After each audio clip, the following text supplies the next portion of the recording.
Magandang araw sa inyong lahat mga bro. Sasagutin ko lang yung nagtanong dito sa makina ng NS150. Kasi alam nyo naman sa Rouser 135 mga bro, mayroong mga motor na yung kanilang rocker arm parehas sila ng intake tsaka exhaust. So marami nagme-message sa akin sa TikTok at saka sa Facebook, pati dito sa YouTube. Mayroong mga nagko-comment, may nagme-message kung parehas daw ba ang rocker arm ng NS150 sa intake tsaka sa exhaust. Ito mga bro, kayo na ang magsabi kung parehas. Ano ba dito? So ito mga bro, isa pang sa Rouser kasi, halimbawa mga City 100 o Rouser 135, mayroon po siyang mga pin dito sa rocker arm. Yan. Kung mapapansin nyo mga bro, yung NS150 wala na po yung pin, no? Ay mga pin dito, yung mga roller na kapag halimbawa hindi nyo kabisado yung makina ng NS150, tanggal tapos itatapon nyo, pagbalik nyo maingay na yung makina dahil yung mga pin dito nahuhulog po yun, natatanggal. Kabilaan yun, meron dito sa kabila at meron din dito sa kabila. Ayan. So ito yung yan o. Ito mga bro, alog na ito. Kapag ganito yung yung roller dito sa rocker arm, isa po ito sa dahilan bakit maingay. So palitin na po yan. Ayan alog na, di ba? Itong isa wala pa naman. Pero ito mga bro, makikita nyo, ito yung rocker arm ng NS 150. Ulitin ko, ayan magkaiba po sila. Okay? Magkaiba po yung rocker arm ng NS na 150. Ayan ito yung sa exhaust. Ito yung maingay na to. Ayan. Thank you bro. Ayan sira na talaga pala. So ito, inantay lang natin yung mayari nito mga bro. Yung parts, bali papadating pa lang.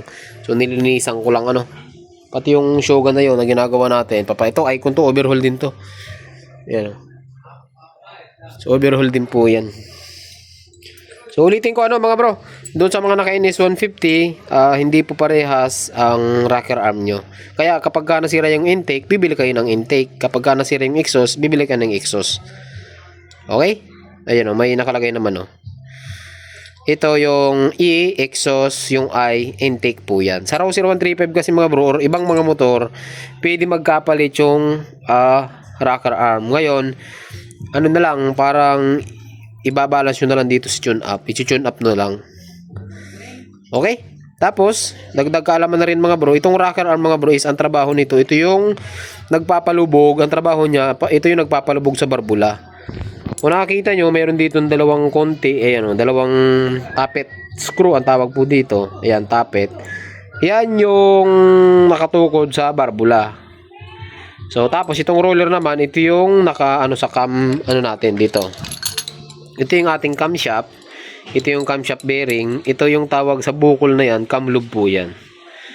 Okay? Ito yung cam lube. Dito yung kinukuha yung lift, cam lift. Ito yung camshaft, ito yung bukol, ito yung cam lube. Yan naman yung sa cam lube, ito naman yung tumatama doon, yung roller na yan. Okay? Tapos merong pin dito sa gitna. Ayan, double check nyo rin yan mga bro kasi yung pin na yan kapag alog na po yan, maingay rin yung makina nyo. Kahit magpalit kayo ng piston, block, magpalit na kayo ng camshaft, ang hindi nyo napansin yung pin pala dito alog na. So problema pa rin. So yun yung mga isa sa i-check nyo kapag nagpalit kayo ng rocker arm. Okay?